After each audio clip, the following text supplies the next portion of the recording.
Hey y'all, welcome back to my channel. We are talking reasonable doubt. I'm not sure if I'm gonna do episode 7 and 8, but let's just see how I go, okay? So, of course, you know Jax is gonna confront Lewis. It's his baby. It's his baby. So she was like, bro, you told me it wasn't your baby. You told me, well, not that you told me it wasn't your baby. You told me you didn't cheat or it wasn't somebody I know and all this other type of shenanigans. And of course it was lies on lies. I also love how they broke down the backstory between Jax and Lewis and how they met, how they fell in love, when they started, you know, like disconnecting as a married couple, that they went to a sex party. Now, okay, fun fact though. I was asked to manage the bar at a sex club in Houston. It's like 4 of them. Last time I checked, or last I was told, not last I checked. Last I was told, they wanted me to manage the bar at one of the sex clubs. And anyways, the point of the matter is, baby, it's coming, okay? Couples be going over there trying to, you know, spice up their sex life and blah, blah, blah. Not even necessarily couples, just anybody who's down with the get down. No judgment over here. But I do love the fact that Lewis did proclaim his love to Jax and was like, hey, I'm all in this marriage. Like, I know I made a mistake, but I am not my mistake. We can still fix this if you want to fix this. What do you want to do? It's my baby.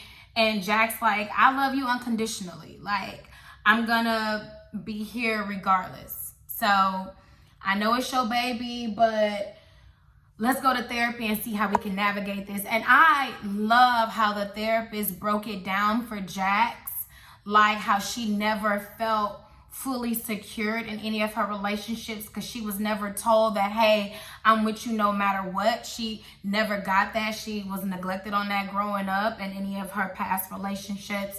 So when her husband came home and confirmed and confessed his love for her, she was like, okay, I'm gonna make this work. But I love the fact that it took the therapist breaking it down for her like that in order for her to grasp that concept, because sometimes that is what therapist is. It peels back all those layers, and therapy forces you to focus on yourself. That's why a lot of people don't like to do it, because it forces you to look at yourself and see why you are this and why you picked up this habit. Like, yeah, I drink, but go back to your first drink. What are you drinking for? To get rid of what pain? Do you still got that pain that you're dealing with? Or if you smoking or whatever your drug of choice or whatever choice is. You see what I'm saying? It could be porn for a lot of people, and people have different addictions. You see what I'm saying? But it always stems from something. And a lot of things, surprisingly, that people are unaware of and maybe not, stems from childhood or whatever. But anyways, and the therapist also helps them navigate how they're gonna move forward now that they know that Lewis is having a baby with Tony. Okay, so they go over there and roll over on Tony's house, and he makes it well known, like, hey, this is me and my wife. We're gonna be together, and we want to be in this child's life. And baby Jax did not play with her on the stand, did she? Baby Jax did not play with her on the stand, baby. Do you know who the father of your baby is? All right, it could be him and somebody else. Who? Have you got your blood test results? You know, this is before, so I guess I am gonna do 7 and 8. But yes, baby, told her something new. And when she pulled up on her in the carpool lane at the schoolhouse, like, boo, I know you is not gonna threaten my husband and gonna tell me and him what he ain't gonna do and what we not gonna do, boo. And I love the fact that Lewis' brother told Jackson, corrected her, like, this ain't no side baby, this is a break, baby. Y'all both grown married people, did y'all grown married things, and that's why people should stay out of grown married business, because married people might be beefing, but then you might be on a trip to Cabo next week getting bent over on the balcony. All right, you stay out of grown people business. Y'all will never truly be in it, and y'all will never truly understand. So I see Tony, you know, pick up that jaw, boo. You thought that man was probably going to be in your house because, you know, Louis made you feel real secure when he was like, I'm going to be a part of this baby life. I don't care what you talking about. So I need to know if that's my baby because I ain't that type of dude. And I also love the fact that Louis was very transparent about saying like, dang, like I cannot believe I let this one mistake like mess up our life, and now I gotta raise another baby, and I'm gonna be 65, and my wife have to look, not necessarily as a mistake, I'm sorry, but you know what I mean. It is a transgression that you gotta heal from and get over. You gotta rebuild trust and all that jazz, and it does change the dynamic in the relationship, because whether we like it or not, Tony's son is growing up in a fatherless household. Yes, she has two different fathers for her children, but they're not actively in the household. So that is a fatherless household.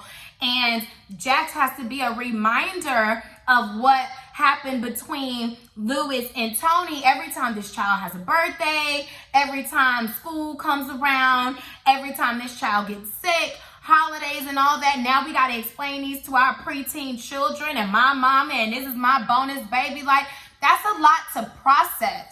And a lot of women can't handle that. I'm not sure if I could. I'm not sure. The only way I could really I ain't gonna lie, the only way I could really deal with it is because we were on a break. But even then, I'm like, damn, like, but that could have easily been me. That could have easily been Jax when she was on top of Michael Ealy from the back, surfboarding his ass on the couch. That could have easily been Jax. Let's not disregard that. What else? Lucy, she gets served by her ex-husband. He is out of prison and he wants joint custody. And she looked good when she put herself together. You know what I'm saying? She looked real good when she put herself together. And girl, you know, you're gonna have to pop that bubble. If he was abusive and I understand you wanted to keep that away from your son while he was growing up, but he's probably at that age where he can understand. So, I mean, I don't have a child yet, so girl, use your best judgment. I wasn't in that with you. But how can you be going so hard at Chanel knowing that you went through what you went through, okay? Because it seemed like you were a victim of DV.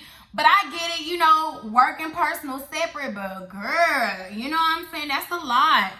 That's a lot, Luce. I'm sorry, girl. And didn't I tell y'all I was right? Wasn't I right? Didn't I tell y'all Chanel was covering up for her cousin? What's her cousin name? I can't think of her name right now. But didn't I tell you she was covering up for her cousin? I'm telling you, the cousin did it. The cousin did it. And I knew it. And I can't wait until Jax figure it out. And do y'all think Chanel is going to marry old boy? I wouldn't marry old boy. I'm not marrying him. And can you believe the son is vaping? And look at the people over there at the preppy school. At the preppy school. On all types of drugs. I ain't gonna lie. That's when I was exposed to a lot of different drugs that I didn't even know was out there. When I changed, when I diversified my environment, you know what I mean. Baby, they got all the drugs. All right. And I didn't even know what half that stuff was. Thank God for them. Okay. What else? Like, I am really enjoying this season. Are you? I